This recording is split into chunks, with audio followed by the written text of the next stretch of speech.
Hello' বন্ধুসকল, আজি আমি ডিছকাছ কৰিম কিহৰ বিষয়ে? RTE and NCF.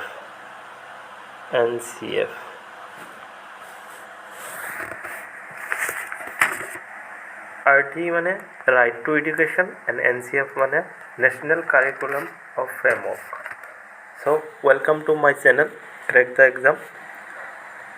আমি যিটো বিষয়ে মানে আজি টপিক যিটো লৈছোঁ আমি তাৰে ভিতৰত টেটত বহুত কুৱেশ্যন আহে। চ' টপিকটো ভালদৰে চাব আৰু যদি ভিডিঅ'টো ভাল লাগে লাইক এণ্ড ছাবস্ক্ৰাইব কৰি দিব। বহুত কষ্ট কৰি ভিডিঅ' বনোৱা হয়। তো আজি ডিছকাছ কৰিম আমি এডুকেশ্যন ফৰ চাইল্ড। তো কি কৈছিল? In order to ensure child education in India the constitution has laid down the certain provision. মানে আমাৰ কনষ্টিটিউশ্যন যিটো আছে, কনষ্টিটিউশ্যনটোত কি আছে? কিছুমান প্ৰভিজন আছে এডুকেশ্যনৰ বাবে। যেনেকৈ ফাৰ্ষ্ট এডুকেশ্যন ফৰ মাইনৰিটিজ, যে মাইনৰিটি এডুকেশ্যনটো কি আছে?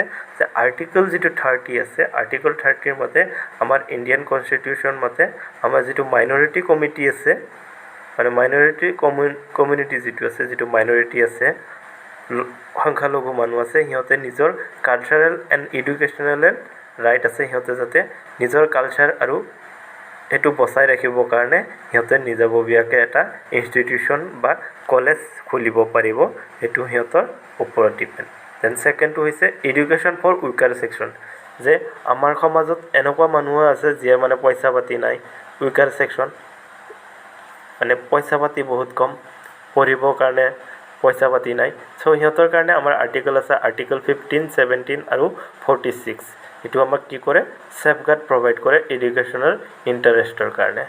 দেন 3 নম্বৰটো হৈছে education equality opportunity and educational institution, যে আমাৰ যিটো ইনষ্টিটিউশ্যন আছে, আমাৰ কলেজ আছে, স্কুল আছে, তাতে ইকুৱেল এডুকেশ্যন বা অপৰচুনিটি পাব।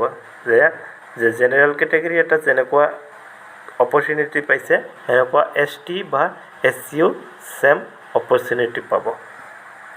Then 4 higher education and research, যে আমাৰ পাৰ্লিয়ামেণ্টত যিবিলাক হৈছে, পাৰ্লিয়ামেণ্টে অলৰেডি ডিছকাছ কৰিছে সিহঁতৰ লেজিষ্ট্ৰেশ্যনত, সিহঁতৰ ইউনিয়ন এজেঞ্চিত মানে লিষ্ট এটা বনাইছে। তাতে লিষ্টত ইউনিয়ন লিষ্টত 63, 64 আৰু 65 আৰু 66ত আমাৰ হায়াৰ এডুকেশ্যন আৰু ৰিচাৰ্চৰ কাৰণে প্ৰভিজন আছে।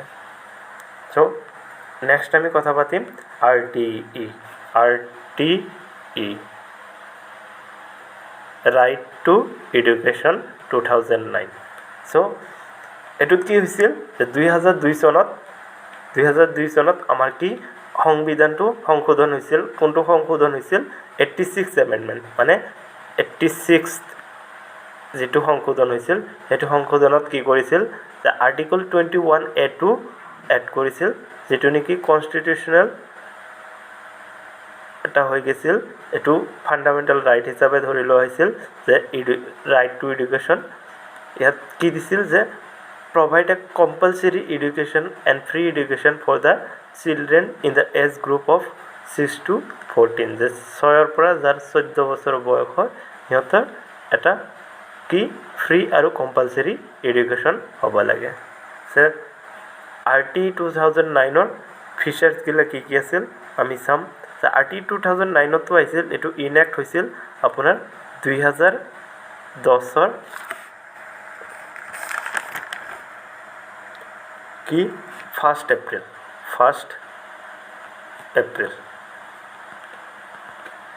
1 এপ্ৰিলৰ দিনা এইটো কি ইনেক্ট হৈছিল।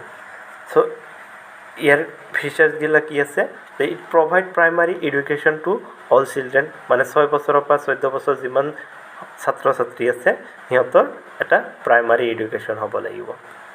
সিহঁতে কোনো চাইল্ড লেবাৰ বা সিহঁতে চাইল্ড লেবাৰত যাব নোৱাৰিব, আৰু যিয়ে এডুকেশ্যনত যাব তাক এডমিশ্যন কৰি ল'ব লাগিব। Enforce the education as a fundamental right, অলপ আগতে ডিছকাছ কৰিলোঁ। 21A আণ্ডাৰত কি হৈছিল? ফাণ্ডামেণ্টেল ৰাইট হিচাপে হৈছিল। আৰু ইয়াত কি হ'ব? 25% কি হ'ব? 25% ৰিজাৰ্ভেশ্যন হ'ব লাগিব ডিছএডভান্টেজ ছেকশ্যনত, যেনেকৈ SC, NST, then socially backward, যে পইচা পাতি কম আছে আৰু গাঁৱত থাকে তাৰপিছত হৈছে ডিফাৰেণ্টলি এবল যিয়ে মানে বিকলাংগ সিহঁতৰ কাৰণে আৰু এইটো এক্টত কি প্ৰভিট আছে যে সেই কিছুমান বস্তু ইয়াতে মানা কৰা আছে যেনেকৈ physical punishment and mental harassment আপুনি ল'ৰা ছোৱালীক স্কুলত মাৰিব নোৱাৰিব আৰু মেণ্টেলি টৰ্চাৰো কৰিব নোৱাৰিব screen procedure for admission of children যে আপুনি বাছি এডমিশ্যন দিব নোৱাৰিব কোনো ধৰণৰ ফিজ ল'ব নোৱাৰিব প্ৰাইভেট টিউশ্যন ফিজ ল'ব নোৱাৰিব আৰু আপুনি যদি প্ৰাইভেট স্কুল চলাই তাৰ ৰিকগনিশ্যন নোহোৱাকৈ আপুনি সেই স্কুলটো চলাব নোৱাৰিব দেন আমি কথা পাতিম NCF 2005 নেশ্যনেল কাৰিকুলাম ফ্ৰেমৱৰ্ক ইয়াত কি হৈছিল এইটো যিটো ফ্ৰেমৱৰ্ক আছিল এইটো 4th নম্বৰ ফ্ৰেমৱৰ্ক আছিল বা NCF আছিল 4th নম্বৰ ফ্ৰেমৱৰ্ক আছিল বা 4th NCF আছিল তাৰ আগতে আমাৰ 3টা NCF আহি গৈছে তাৰ আগতে আছিল 1975 NCF then 2000 then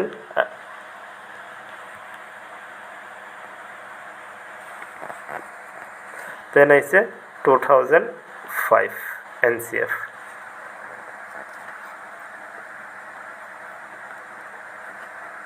so 2005 NCF আছিল ইয়াৰ এম আছিল যে এডুকেশ্যনৰ বাৰ্ডেন টু ষ্টুডেণ্টৰ পৰা উঠাব লাগে ইয়াৰ হেড আছিল কোন আপোনাৰ ইয়াৰ হেড আছিল য়শ পাল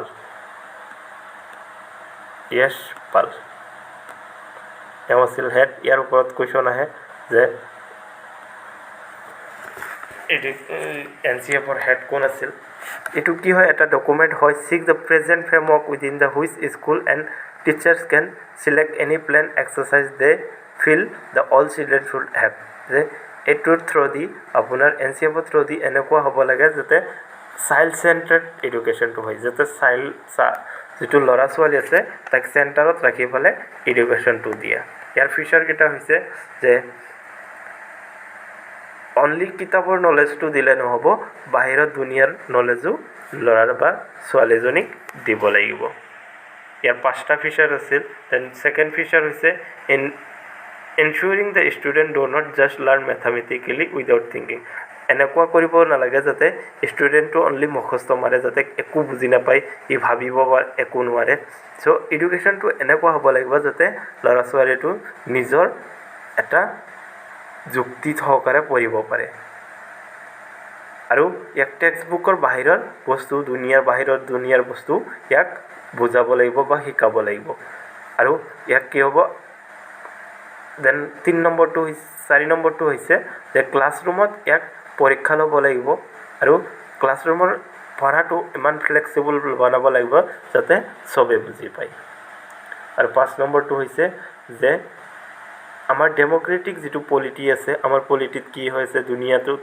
আমাৰ ইণ্ডিয়াখনত কি চলি আছে সেইগিলা ল'ৰা ছোৱালীটোক ভালদৰে বুজাই দিব লাগিব আৰু ই যাতে বাহিৰৰ দুনিয়াৰো চব নলেজ পায় চ' আজিৰ কাৰণে ইমানে আৰু নেক্সট ভিডিঅ'ত আমি NCF আৰু ৰাইট টু এডুকেশ্যনৰ ভালদৰে ডিছকাছ কৰিম আৰু আমি যিটো এইখিনি ডিছকাছ কৰিলোঁ তাৰে ভিতৰৰ পৰা বহুত কুৱেশ্যন আহে ভালকৈ চাব